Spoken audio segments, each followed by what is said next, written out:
Thanks, Mr. President. Good afternoon. Andrew Carmichael from the Guyana Times Evening News.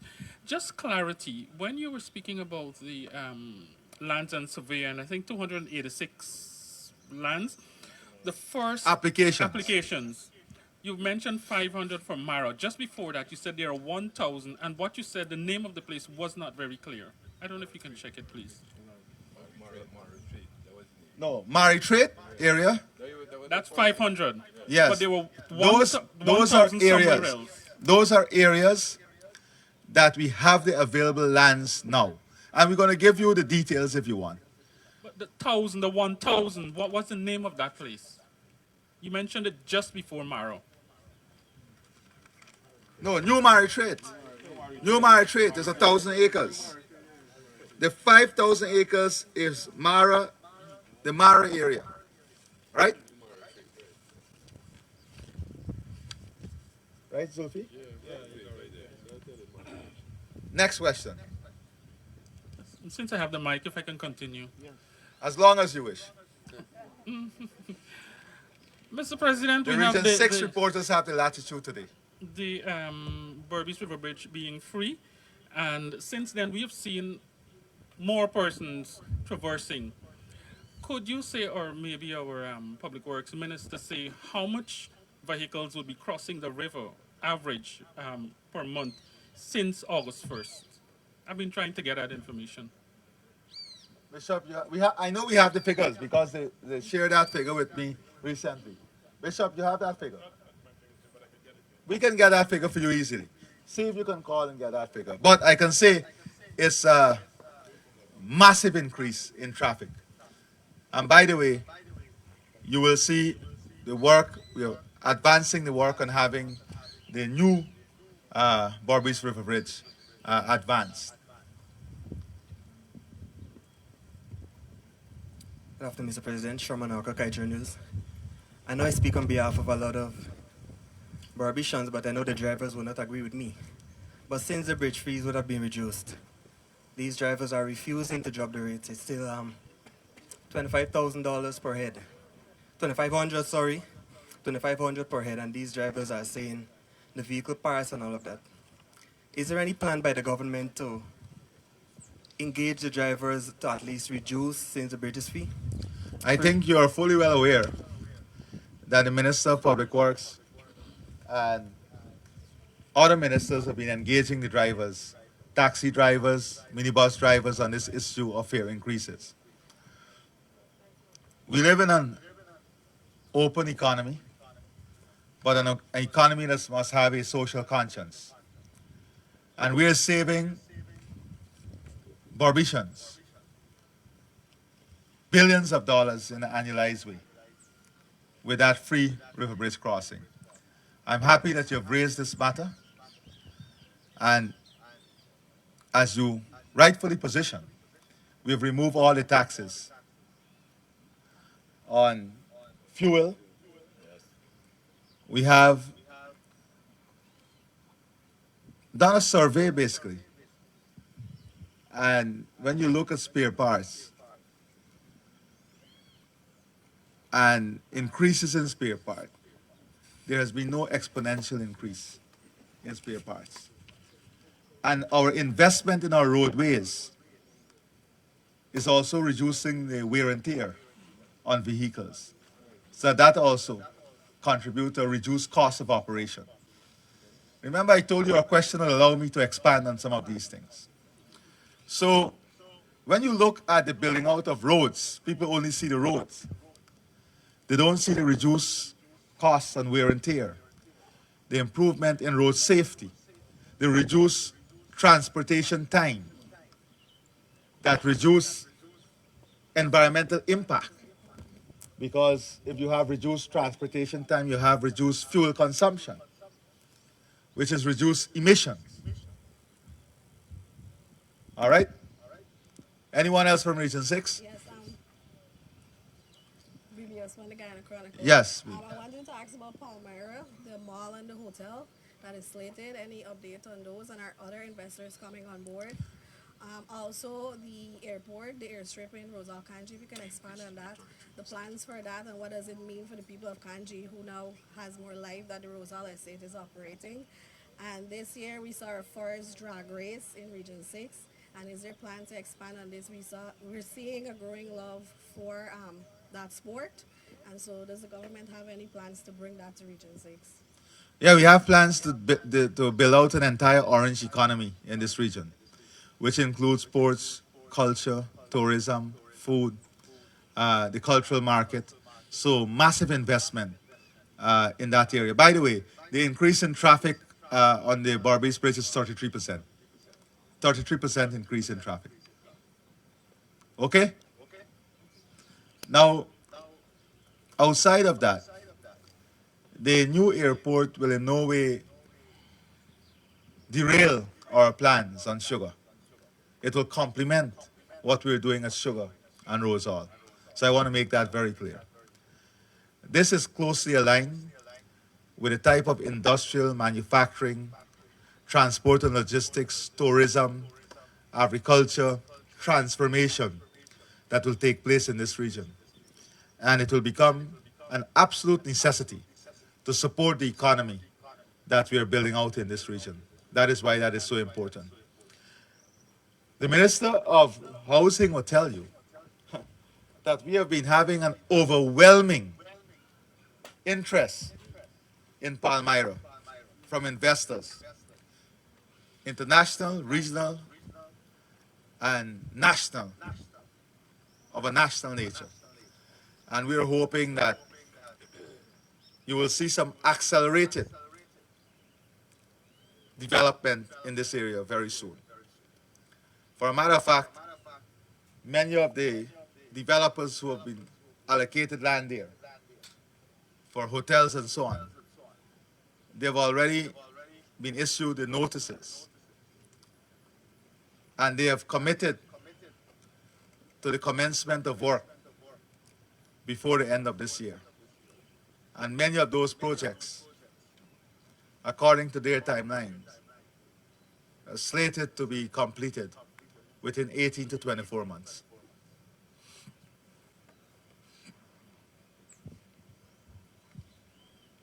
Anyone else? Excellency, good afternoon, everybody. Where are you from? I'm sorry, Shaivan Ramnath, NCN. My Thank you. apologies. I just got caught up with your brief synopsis of almost an hour. So sorry, my apologies. Um, It's not I, for me. The viewers would want to know you. They'll want to Apart, know who is under those dark glasses. you want me to take it out? No, no, not at all. Apparently, your 2 day cabinet outreach was very successful because listening to your synopsis again, you would have already implemented policies to take care of all the issues, if any, affecting the region. My thing is, Mr. President, I don't know if you would have mentioned it before, but the Quarantine River Bridge is a critical link for the continuous development of the region. Is there any update on where the talks are between Suriname and Guyana on this bridge? Thank you very much, sir. So we are waiting on our Surinamese counterpart. As you know, there was a change in government, and they are in their phase of uh, understanding the fullness of the project. And we have commenced discussions with them, and we are hoping that by the first quarter next year, we'll be in a position to make a decision jointly and to move this project forward. But what I can say is that the new government would have also committed to us that this project is important for both countries and one they would also like to pursue. Good afternoon, everyone, Mr. President and Cabinet. In relation to the construction of the new Berbice River Bridge, I hear there are talks ongoing. As it regards to the location, has the government decided on that? And also in relation to the expansion of the Quarantine Highway, not the bridge. I know you spoke about that. How are works progressing? Your views on that, and how many contractors are working on that? Thank you. Right. So I believe that we have been able to finalize our work on the design, and work on the financing is already finalized. One section of the road, I think, work would have started, right, Ejel? Uh, Lot two. So you can see that, and I'm sure you saw it. Uh, the new Berbice River Bridge will have no impact in terms of the location, because it will be in close proximity with the existing location.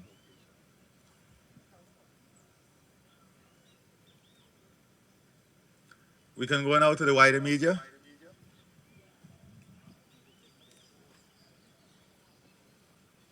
Suella, are you hearing us? So can we go to the wider media? Minister Kwame is going to coordinate this.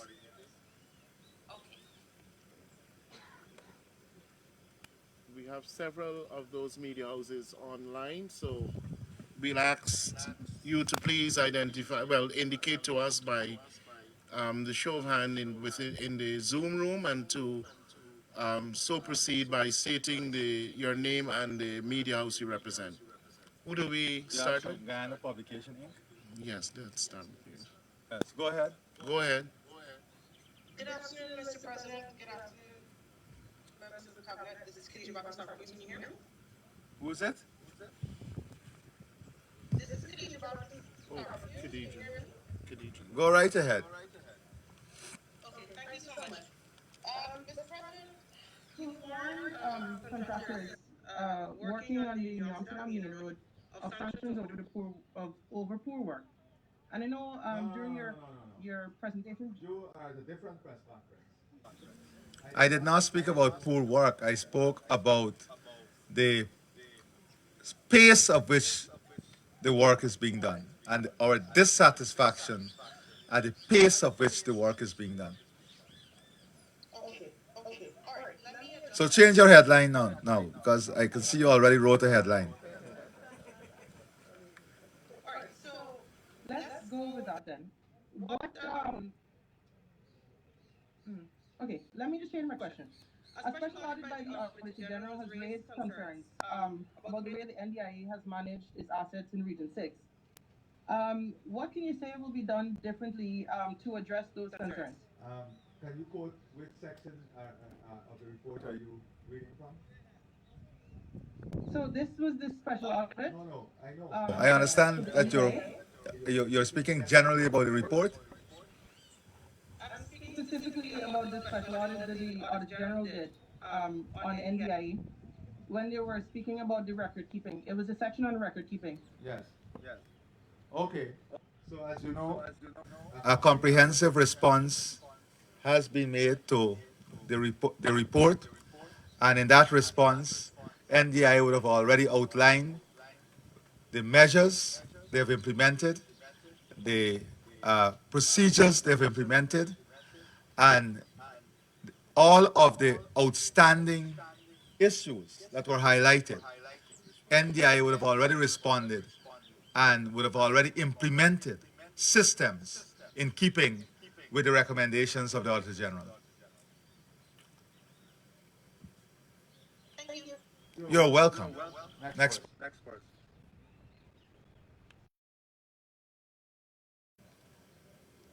I'm sure all the media heard the beautiful plans and work of Region 6, and they will want to ask and recognize those work by referring to those plans, and to seek even greater clarity on those plans in keeping with their joint commitment for a beautiful Guyana, a progressive Region 6, and a highly developed Region 6 in Guyana. So don't be shy. Ask the questions on Region 6. Okay, there being no other question, then thank you very much. Are they on the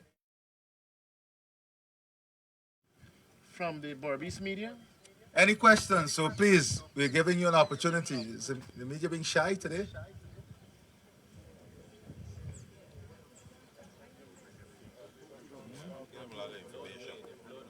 Or we come back to Region 6? DPI? Go ahead.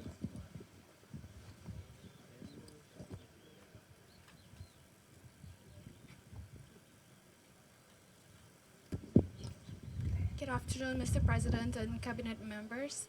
Sir, you mentioned the development of service centers in Region 6, three of those. My question is, will this be replicated in other regions across Guyana? Most definitely, this is a national platform we're building. Minister Zulfi Ali uh, has that responsibility of ensuring these centers are established, and he's working with a very tight time frame. So most definitely, this will be across the country. Just like the beautification program, just like the markets program, and the landfill sites, the recreational facility, the street lighting. But today we are fortunate to be in Region 6 and to have this opportunity to speak comprehensively about Region 6.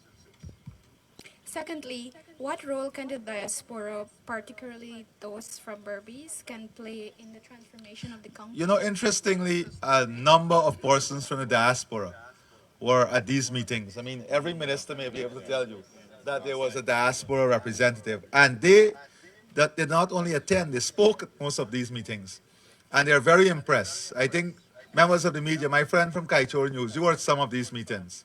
You would have heard them speak about how impressed they are with the changes in Region 6 and the development in Region 6. I'm helping you with your headline, Diaspora Impressed with Development in Region 6. With the changes taking place in Region 6. And many of them pointed to the fact that they now want to return and offer this service and be part of this development. So, you know, but we have to also understand, very soon you'll be announcing a number of initiatives where the diaspora can participate. But it is not, it is a system. You know, sometimes we believe that if you're in the diaspora, you're ahead of the line or behind the line or the center of the line. We have to understand that sometimes, you know, there's some uneven requests that someone may want to invest, but they want to see the president before they invest. You know, imagine if everybody in the U.S. wanted to see President Trump before they invested. You know, so it's just the system, and that is what we want: the system to work, people to trust the system, and the system to deliver. All right. Thank you very much.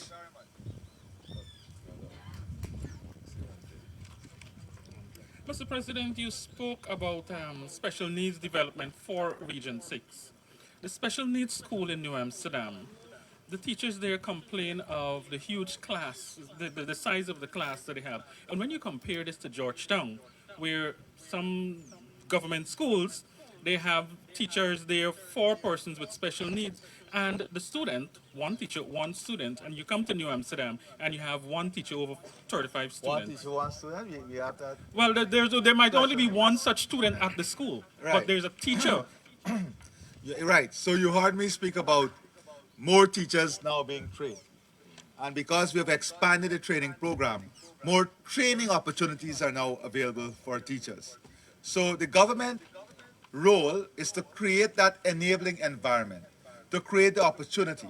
And that is what the government is doing, creating that enabling environment and creating the opportunities for these teachers to be trained. So we're going to pursue that so that that load, that workload can be reduced here because we want it to be an even platform across all regions. All right? Thank you very much. God bless all of you. And I wish all the technicians, the technical people, our cabinet members a safe journey back whenever they finish tomorrow, tonight, midnight, whenever. So God bless you guys and God bless this region. Let me say before I close, thank you to the people of Region 6 for your support, for the People's Progressive Party Civic, and for re-electing this government. You have our strongest commitment to continuing the development of this region. You have our love, you have our love, you have our support, and know that we are not a seasonal fruit. We are your blossom every day of your life. And you can depend on this blossoming tree, the People's Progressive Party Civic, to always be fruitful to the people of this region. Thank you and God bless you.